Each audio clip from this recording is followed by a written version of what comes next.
ममाईच्या किचनमध्ये आज करूया मठरी साठी लागणारं साहित्य. 1 वाडगा भरून मैदा किंवा 1 पाव, कसुरी मेथी, ओवा, कलौंजी किंवा काळे तीळ आणि गरम करून ठेवलेलं तूप. साहित्य एकत्र कालवून घ्यायचं. चवीनुसार मीठ आणि 2 चमचे तूप टाकून चांगलं मिक्स करून घ्यायचं. थोडं पाणी घालून हा गोळा छान चोळून भिजवून घ्यायचा, म्हणजे मठरी एकदम हलक्या होतात. छान भिजवून घ्यायचा गोळा आणि 1.5 तास भिजवून ठेवायचा. मी 1.5 तासापूर्वी हा गोळा भिजवून ठेवला होता. त्याचे असे 2 गोळे तयार झाले आणि मी हे असे लाटून घेतलं. खूप पातळ नाही करायचं, खूप जाड नाही करायचं. आपल्याला हवे तसे उभे आणि आडवे काप करून घ्यायचे, जेवढे लांब हवे तेवढे. तेल छान तापलं आहे. आता ह्याच्यामध्ये ह्या सगळ्या टाकून द्यायच्या.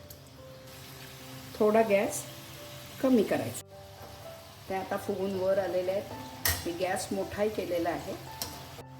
पण छान त्याचा असा बदामीचा रंग आलेला असतानाच काढून घ्यायच्या. हा आपल्या सोनेरी रंगात तळलेल्या मठरी चहासोबत खाण्यासाठी तयार.